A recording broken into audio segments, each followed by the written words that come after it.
प्रतीकों से बंधी रही हमेशा। सिंदूर, मंगलसूत्र, बिछुए, ये निशानियां ही वजूद रही और कोई अस्तित्व नहीं। अपना दुख, रोग, परेशानी भूलकर पति की लंबी आयु के लिए, पति के मंगल कामना के लिए बट सावित्री, हरितालिका तीज, करवा चौथ जैसे व्रत करती रही, निभाती रही परंपराओं को, समायोजित करती रही स्वयं को अलग अलग भूमिकाओं में, पत्नी, मां, बेटी, बहन बनकर, पर रही हमेशा अपने ही घर में बेगानी ही। भारतीय पितृसत्तात्मक समाज में दोस्तों महिलाओं का हमेशा यही स्वरूप रहा और इसी भूमिका में रही और इसी भूमिका को सराहा गया। इसके खिलाफ आवाज उठाने वाली महिलाओं को कई तरह के तमगे और नाम दिए गए, लेकिन भारत में ज्यादातर महिलाएं इसी भूमिका में रही और इसी भूमिका में अपने को ढालने के लिए लगातार उनके प्रयास भी रहे और यही उनको सिखाया गया। पर हाल ही में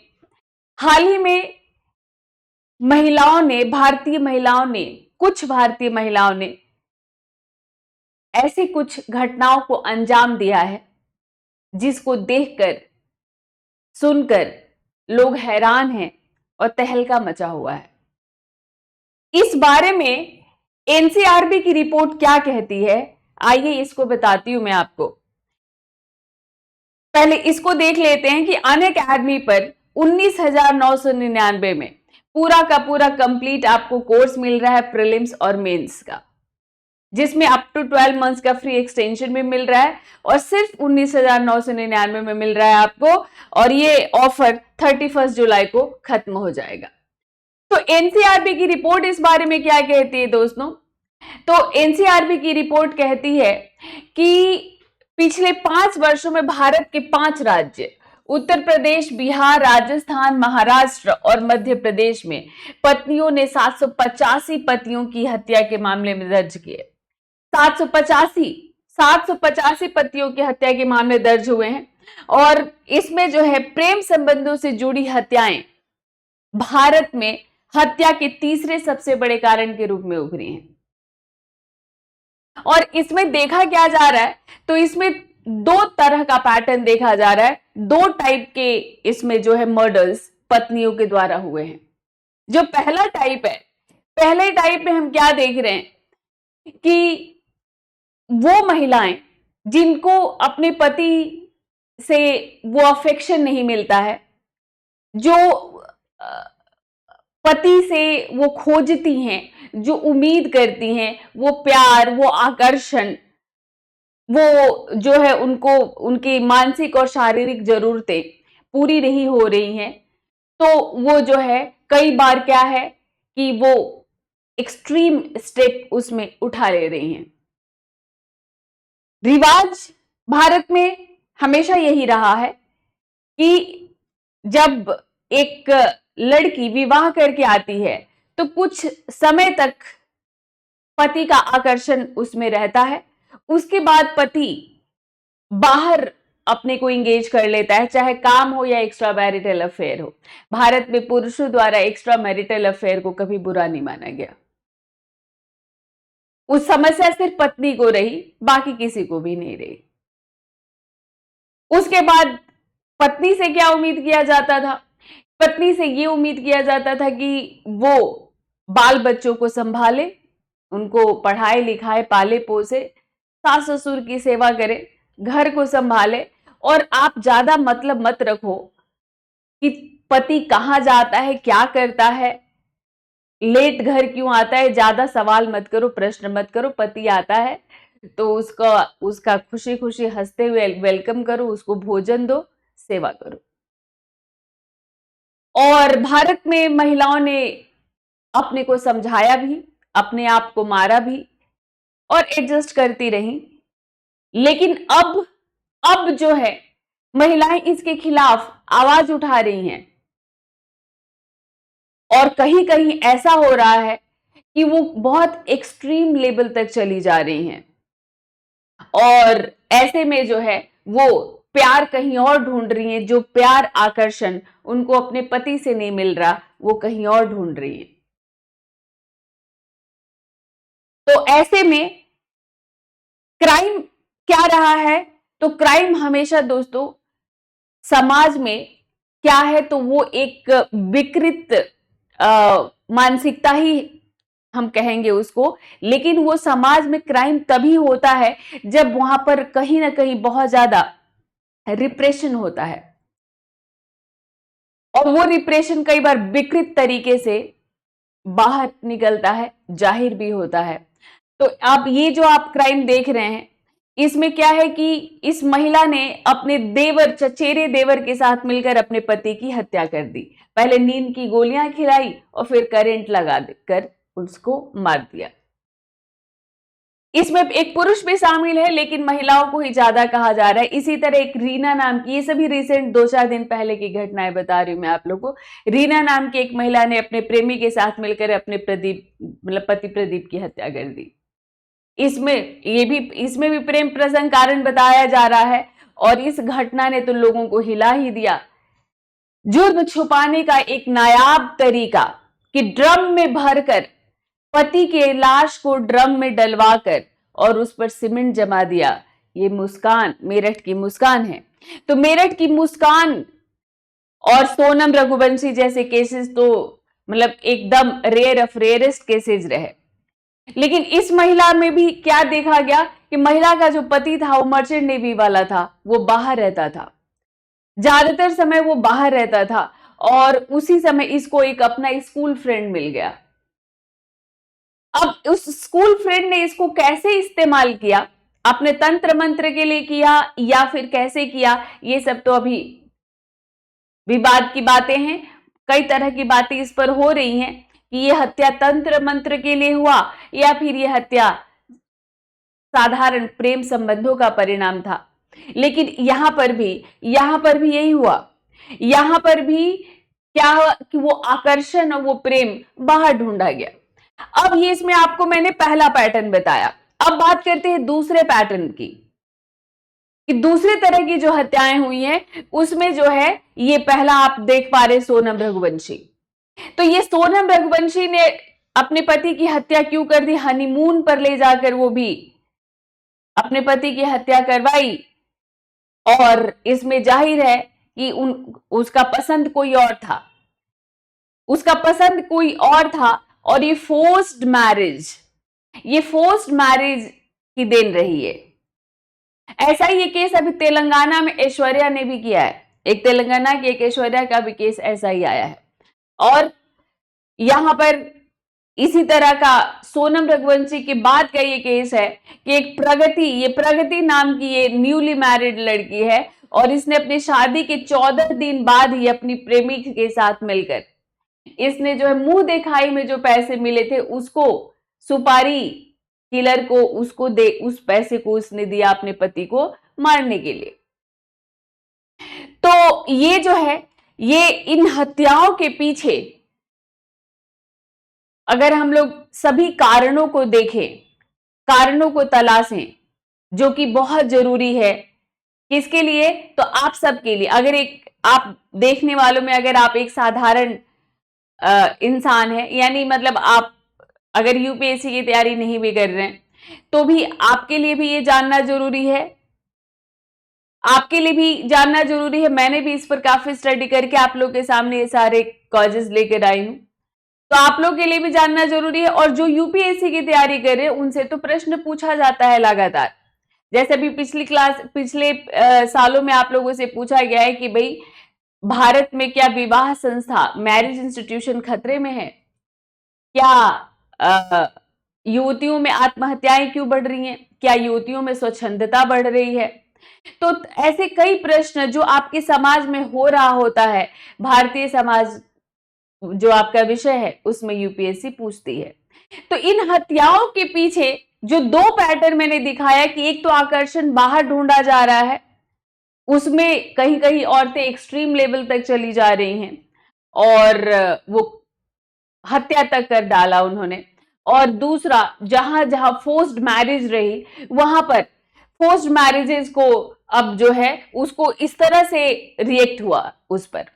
तो इस पर कई लोग अलग अलग तरह के विचार दे रहे हैं। अभी कुछ ही दिन पहले जावेद अख्तर साहब ने, जो एक बड़े शायर हैं, लेखक हैं भारतीय फिल्म इंडस्ट्री के, तो उन्होंने कहा कि सोनम रघुवंशी से पहले क्या पूछा गया था कि उनको ये शादी करनी है या नहीं करनी है। और ऐसे में एक मैं आप लोगों को ये दैनिक जागरण जो अखबार है, उस अखबार ने डॉक्टर जीएस वाजपेयी, जो नेशनल लॉ यूनिवर्सिटी दिल्ली के ये चांसलर हैं और कुलपति हैं, तो इनका एक इंटरव्यू उन्होंने छापा था और उसमें इनका ये कहना था कि मेरी चिंता उन घटनाओं को लेकर ज्यादा है जो हो गई है, वो नहीं, उन घटनाओं को लेकर ज्यादा है जो अपराध में अभी तब्दीली नहीं हुई है। यानी ऐसे क्राइम्स भारत में बढ़ सकते हैं। और क्यों बढ़ सकते हैं? ऐसा क्या हमारी सामाजिक संरचना में ऐसी क्या कमियां हैं और किस तरह से लोगों का नजरिया है इन सभी घटनाओं को देखने का, और क्या वो रियलाइज कर रहे हैं, क्या वो कोई सुधारात्मक कदम उठा रहे हैं या फिर ये ब्लेम गेम चल रहा है। तो देखिए, हम लोग इनकी बातचीत के आधार पर ही हम लोग समझने का प्रयास करेंगे कि क्या कारण है इन घटनाओं का। इसमें जो है ये, क्योंकि ये नेशनल लॉ यूनिवर्सिटी के ये चांसलर हैं, कुलपति हैं, तो जाहिर है कि भाई लॉ भी ये जानते हैं और ये साइकोलॉजी भी जानते हैं, मनोविज्ञान भी जानते हैं। तो इनका ये कहना है कि ये जो सोनम रघुवंशी, मुस्कान, तेलंगाना की ऐश्वर्या जैसी ये जो घटनाएं हुई हैं, तो क्या इसके पहले पुरुषों ने ऐसी घटनाओं को अंजाम नहीं दिया है? इंदिरा साहनी एक केस हुआ था दिल्ली में, जिसमें उन्होंने कहते कहते मुझे लगा उसने कहना चाहिए ऐसे आदमी को, अपनी पत्नी के टुकड़े टुकड़े करके और तंदूर में जला दिए थे, तंदूर में। और ऐसे मतलब अनगिनत घटनाएं कि पत्नी को गड़ासे से काट डाला, पत्नी को घर के बाहर ही दफना दिया। अभी कुछ दिन पहले आगरा का एक केस था, पत्नी को मारा और बाहर ही दफना दिया था, अपने घर के बाहर ही। और फादर इन लॉ, मतलब जो उसका बाप था, जो उस महिला का फादर इन लॉ था, उसने इस चीज को फाइंड आउट किया। और क्यों? क्योंकि पत्नी विरोध कर रही थी उस पुरुष का, कहीं मैरिटल अफेयर चल रहा था, एक्स्ट्रा मैरिटल अफेयर, तो इसलिए वो पत्नी विरोध कर रही थी, इस वजह से उसने गुस्से में मारा और बाहर काट कर गाड़ दिया। तो ऐसी तमाम घटनाएं पहले भी होती रही हैं। और इस तरह के, मतलब जो कई बार ऐसा क्या होता है कि इंसान अपना ऐसा संतुलन खो देता है कि वो विकृत हो जाती है उसकी मानसिकता, और वो समझ ही नहीं पाता है कि वो किस हद तक जा रहा है। ये घटनाएं चाहे पुरुष करे या महिला, किसी को भी सराहा नहीं जा सकता, लेकिन देखने का जो नजरिया मैं कह रही हूं कि अपराध और क्राइम होते रहे हैं हमेशा समाज में, और ये ऐसी घटनाएं पुरुषों के द्वारा लगातार होती रही हैं। तो जीएस वाजपेयी जी का कहना है कि पुरुष ज्यादा क्राइम करते हैं, तो हमने उसे सामान्य मानकर मान्यता दे दी, हमने उसको सामान्य मानकर मान्यता दे दी। और चूंकि महिलाओं द्वारा अपराध कम होते रहे, महिलाएं तो चुपचाप ज्यादा सहती ही रही, तो अब क्योंकि अब महिलाओं ने रिएक्ट करना शुरू कर दिया है, सामाजिक संरचना बदली है, सशक्तिकरण बढ़ा है, और इसमें महिलाओं ने जो है इसको अब रिएक्ट करना शुरू कर दिया है, तो इसे असामान्य मानकर विभत्स और विकृत की संज्ञा देना शुरू कर दिया गया। तो यानी अब इसको इतना विभत्स और विकृत कहा जा रहा है। और महिलाओं के केस में क्या देखा जा रहा है कि पूरी जो है महिला वर्ग पर ही, तमाम महिला समूह पर ही लोग जो है हंसी उड़ाने लग गए हैं इल्जाम लगाने लग गए हैं तमाम महिला समूह पर ही। अरे भाई अब तो लड़कियां ऐसे, अरे भाई, तो मतलब इसके पहले भी तो ऐसा हो रहा था और पुरुष कर रहे थे। आज भी अखबार उठाकर देखो, आज भी अखबार उठाकर देखो, कभी पिता या कभी पति ऐसा काम करते रहते हैं। अभी गुड़गांव में एक प्रसिद्ध खिलाड़ी रही राधिका, राधिका के पिता ने गोली मारकर उसकी हत्या कर दी। और कल की घटना यह है कि एक लड़की, क्योंकि वो उसको कोई लड़का पसंद था या नहीं था, वो किसी से फोन पर लंबी बातें करती थी। उसके पिता को शक था कि इसका किसी के साथ प्रेम प्रसंग है। आज के दैनिक जागरण में, हर सभी अखबारों में निकला हुआ है। उसने अपनी लड़की को मार दिया, गला दबाकर मार दिया और खुद भी फांसी लगा ली। तो ऐसे पिता और ऐसे पति जो कि अपनी पत्नी को गोली मारकर दफना देते हैं, फेंक देते हैं काटकर, कई बार घर वाले भी उस केस को दबाने में उसका साथ देते हैं। तो ऐसे केसेस होते रहे हैं।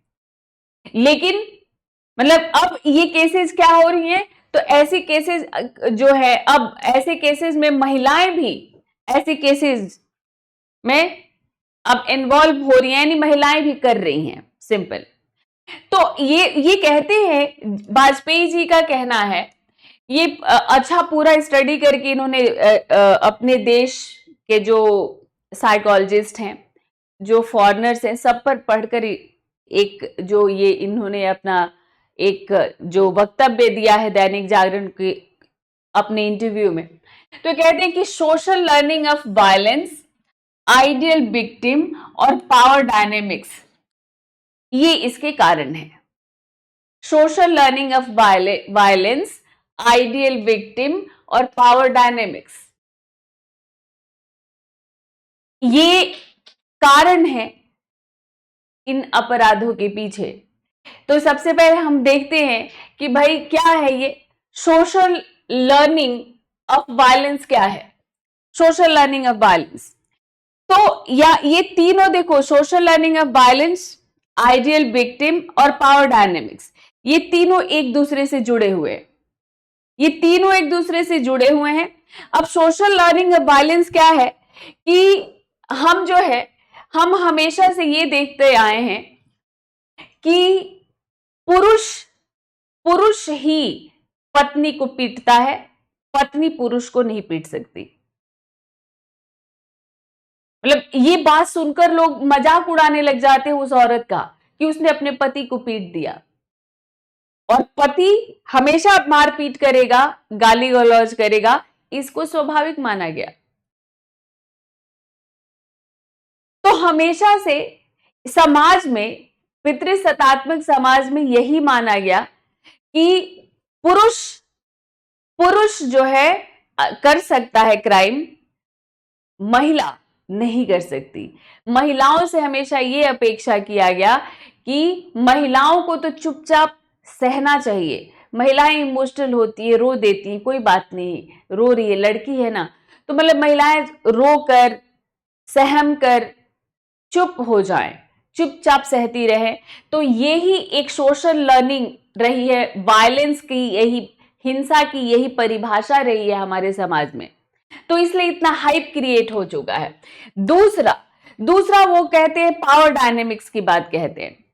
पावर डायनेमिक्स से पहले भी, मतलब ये इसमें दूसरे नंबर पर वो कहते हैं आइडियल विक्टिम।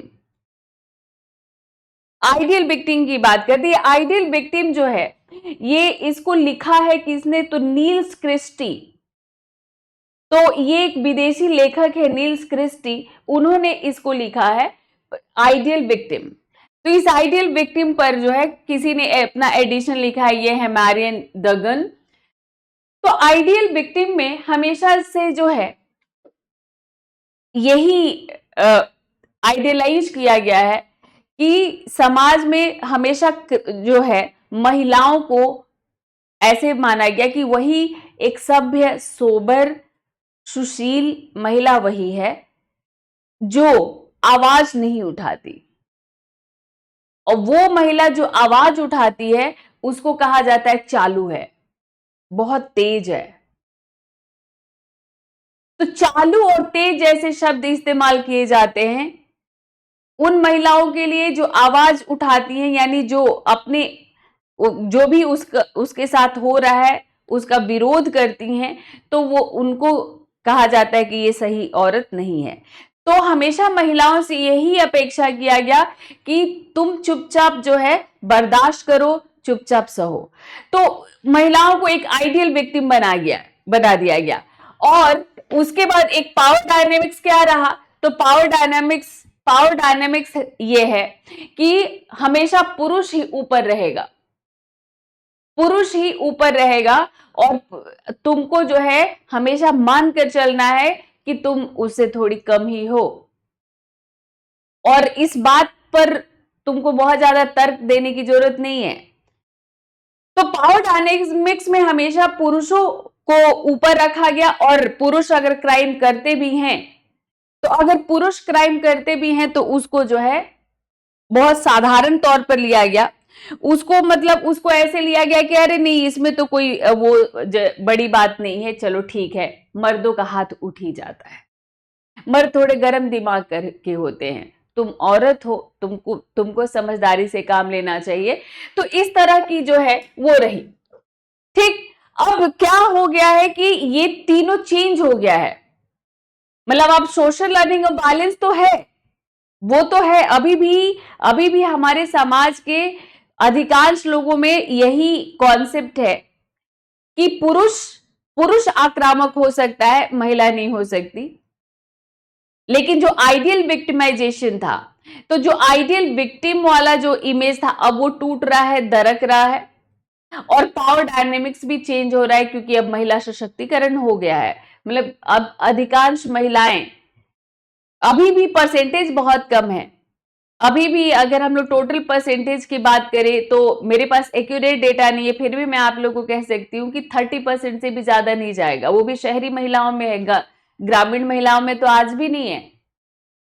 लेकिन इतने में ही जो है क्या है कि कई ऐसे एग्जाम्पल सेट हो गए हैं कि भाई हम कहते हैं कि चलो भाई महिला सशक्तिकरण हुआ है। अब जहां एक और महिलाएं जागरूक हुई हैं, आत्मनिर्भर हो गई हैं, आत्मविश्वासी हो गई हैं, तो मौके बेमौके उन्होंने क्या करना शुरू कर दिया है? तो मौके बेमौके अपनी प्रतिक्रिया से उन्होंने समाज को ये बताना शुरू कर दिया है कि वो बेवजह अत्याचार नहीं सहेंगी। ये भी जीएस वाजपेयी जी का कहना है। और कभी कभी उनकी जो प्रतिक्रिया है वो अपराध की श्रेणी तक पहुंच जाती है। कभी कभी जो प्रतिक्रिया है उनकी वो अपराध की श्रेणी तक पहुंच जाती है। लेकिन अब प्रतिक्रिया जो है वो हो रही है, प्रतिक्रिया हो रही है, और अधिकांश प्रतिक्रिया जो है, मतलब प्रतिक्रिया के मतलब जो अपराध भी हो रहे हैं ना, वो प्रतिक्रिया के बतौर ही हो रहे हैं। मतलब इनका साफ साफ कहना है कि अगर हम लोग बात करते हैं सोनम और मुस्कान मामले की, तो सोनम और मुस्कान मामले में भी मतलब किसी तरह की प्रताड़ना सामने नहीं आ रहा है कि सोनम प्रताड़ित थी या मुस्कान प्रताड़ित थी। लेकिन इनका कहना है कि क्रिमिनोलॉजी में एक शब्द का उपयोग होता है, क्रिमिनोलॉजी में एक शब्द का उपयोग होता है, prior victimisation. Prior victimisation meaning यानी पूर्व में उत्पीड़न हुआ है। तो ये उत्पीड़न बचपन में उसके साथ हुए शोषण से लेकर उपेक्षा तक हो सकता है। इसके अलावा करियर में बाधा, सपनों को कुचला जाना, उसके महत्वाकांक्षा को मारना, या उसके पसंद या प्रेम को ना समझना, ये सारी बातें हो सकती है। इन बातों में कोई एक बात हो सकती है। तो यहां पर इनका ये कहना है कि मैं चिंतित हूं उन घटनाओं से जो अभी नहीं हुए हैं। तो इस तरह की घटनाओं में जो ये यहां पर जिस तरह से हाइप क्रिएट हुआ है, तो उसमें जो है लोग इस बात को अभी भी रियलाइज नहीं कर रहे हैं कि कहीं ना कहीं हमारे सामाजिक संरचना में कमी है। मतलब जिस तरह से केवल बात हो रही है सोनम रघुवंशी की, बात हो रही मुस्कान की, क्या जो है जो इसके पहले तक ऐसे क्राइम्स जो होते रहे हैं, तो उसको लोग क्यों भूल रहे हैं, उसको लोग क्यों भूल रहे हैं। और वो अगर रेशियो की बात करेंगे तो वो 90:10 का होगा, यानी अगर 90% पुरुषों का निकलेगा तो 10% महिलाओं का निकलेगा। और आज भी अगर हम सशक्तिकरण की बात कर रहे हैं, तो क्या आज भी सशक्त होने के बाद भी महिलाएं पीड़ित नहीं हो रही हैं, सिर्फ पुरुष पीड़ित हो रहे हैं। एक पुरुष ने महिला से परेशान होकर उसने जो है फांसी लगा लिया, वीडियो बनाकर उसने मीडिया में जारी कर दिया, पूरा समाज, पूरी सोसाइटी और सभी के सभी लोग, इन महिलाओं ने क्या कर दिया, महिलाएं ऐसी हो गई हैं, वैसी हो गई हैं। कितनी महिलाओं ने चुपके चुपके आत्महत्याएं कर ली या जीते जी उन्होंने अपने को मार डाला। 90%, मोर देन 90% विमेन्स इससे गो थ्रू होती हैं, जो आप देख पा रहे हैं, यानी डोमेस्टिक वायलेंस। और इसमें ग्रामीण महिलाएं भी हैं, अनपढ़ महिलाएं भी हैं और पढ़ी लिखी महिलाएं भी हैं। पढ़ी लिखी महिलाएं भी, जो कामकाजी महिलाएं हैं, उनके साथ भी ये होता है।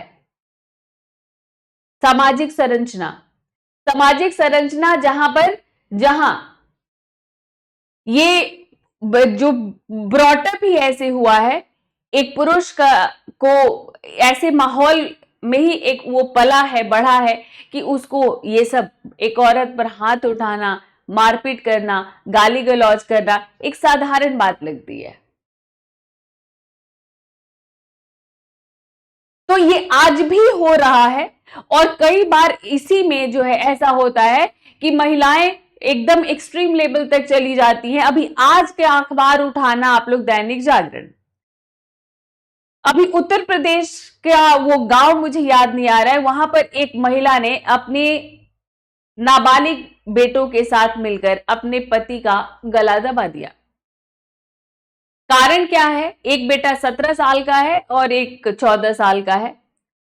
कारण क्या है कि पति मारपीट करता था, शराब पीकर आता था, गाली गलौज करता था, 2-3 दिन से टेंशन चल रहा था। शराब पीकर वो प्रधान जी आए, वो प्रधान थे गांव के, शराब पीकर आए और पत्नी को पीटने लग गए। बेटों ने विरोध किया, मां को साहस मिला, बेटों के साथ मिलकर गला दबा दिया। अब ये जो है एक और केस है, ये एक और केस है।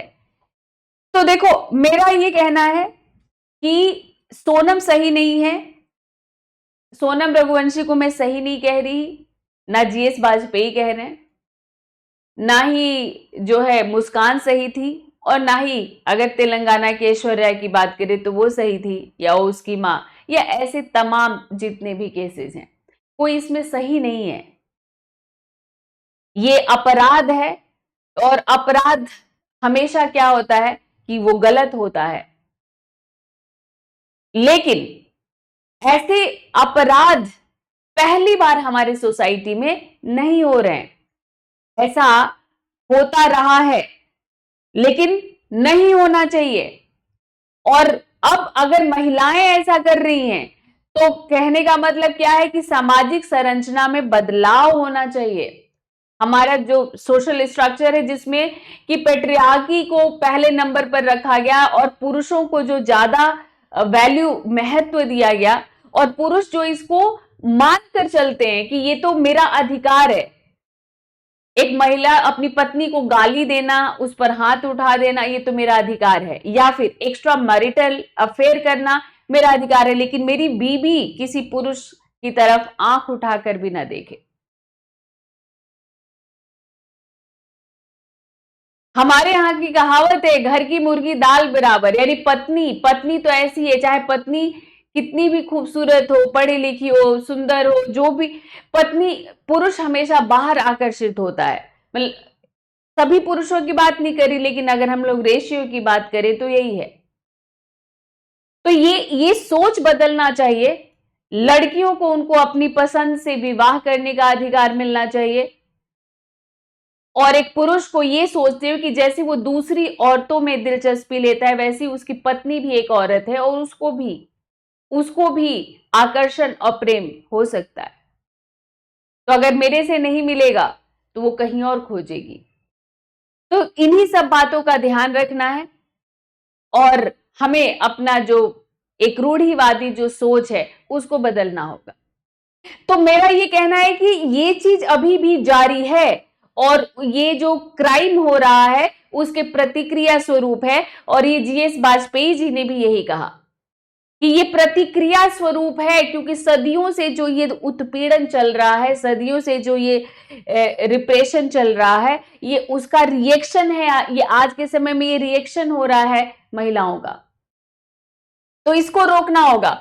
इन्होंने एक बहुत ही इन्होंने जो है कई सारे टेक्निकल वर्ड दिए हैं। जैसे मैं आप लोग को बताती हूं, एक वर्ड दिया इन्होंने कि कुछ पुरुष हाथ नहीं उठाते, कुछ पुरुष हाथ नहीं उठाते अपनी बीवी पे, पर वो अपनी बीवी को ये जता देते हैं कि तुम जो है इंफेरियर हो और तुम में बहुत सारी कमियां हैं। इस वर्ड को नाम दिया जा रहा है गैस लाइटिंग। क्या कहा जा रहा है इसको? तो इसको गैस लाइटिंग कहा जा रहा है। गैस लाइटिंग मतलब, अब ये कुछ गैस लाइटिंग के फ्रेजेस देख रहे हैं कि इनका कहना है पुरुष जी का कि everyone thinks you are crazy, सब तुमको पागल समझते हैं, और कुछ गलत बोल के अगर बुरा लग गया तो भाई बहुत ही सोबर तरीके से हमने आपको हर्ट भी किया और कहा कि I am sorry you feel that way, तुमने गलत समझा, मेरा वो कहने का मतलब नहीं था, या कुछ और बोल दिया तो don't take it personally, why are you so sensitive, तुमको इतना बुरा क्यों लगता है, तुम्हारा इतना मुंह क्यों बन जाता है, I was just joking around, मैं बस मजाक कर रहा था, पहले माखौल उड़ाओ फिर कहो मैं मजाक उड़ा रहा था, you don't really mean that, I think you need to calm down. तो ऐसे जो है जहां पति या पुरुष जहां महिला पर हाथ नहीं उठाते, वो वहां पर मानसिक रूप से उसको अपनी बातों से उत्पीड़ित करते हैं, उसको बस सिर्फ ये दिखाने के लिए कि भाई तुमको इतनी बुद्धि नहीं है, तुम पढ़ लिख गई, तुम कमा रही हो, तुम अपने पैरों पर खड़ी हो, लेकिन तुम में इतनी बुद्धि नहीं है। तो आज जो मेरा सेशन था वो सिर्फ इसी पर था कि हम जरूर इस बात को समझें, इस बात को जानने की कोशिश करें कि आखिर महिलाओं में ये हिंसक व्यवहार क्यों बढ़ रहा है। तो फिर जाने से पहले मैं आपको बता दूं 19,999 में आपका कोर्स आ चुका है और ये 31 जुलाई लास्ट डे है ऑफर का। 1 अगस्त से आप लोगों की फी बढ़ रही है। पूरी हिस्ट्री और कल्चर मेरे साथ कवर करेंगे, हिस्ट्री ऑप्शनल भी है मेरा, तो मेरे साथ आप अपना हिस्ट्री ऑप्शनल भी कवर कर सकते हैं। और बाकी ये जीएस के बैचेज हैं, तो संभव बैच 2027 के लिए आ चुका है और इसके पहले जो है प्रारंभ बैच भी है आपका 2026 के लिए भी है। और ये अब मधुकर सर का आ चुका है सीसैट, जिसमें एकदम लाइव क्लास लेंगे आप भी दिखेंगे सर को, सर भी आपको देख रहे होंगे। तो ये अनअकैडमी पर एक नया एक्सपेरिमेंट हुआ है। जैसे जैसे आप लोगों का इंटरेस्ट बढ़ेगा हम सब शुरू कर देंगे। मैं भी अपना हिस्ट्री ऑप्शनल शुरू कर सकती हूँ, हिस्ट्री शुरू कर दूंगी वैसे तो। अभी हिंदी मीडियम से मैं हिस्ट्री ऑप्शनल पढ़ा रही हूँ, हालांकि मोड बाइलिंगुअल रहता है, और आपको सिर्फ 27,999 में कंप्लीट कोर्स मिल रहा है। तो रिंकू लाइव मेरा कोड है, कोड याद रखिए। और फिर मिलते हैं। जागरूक बनिए, जिम्मेदार बनिए, और एक समझदार नागरिक होने के नाते अपने आसपास हो रहे इस तरह की जो कुरीतियां हैं, जो पूर्वाग्रह हैं, जो रूढ़ियां हैं, आप उनसे लड़िए। All the best.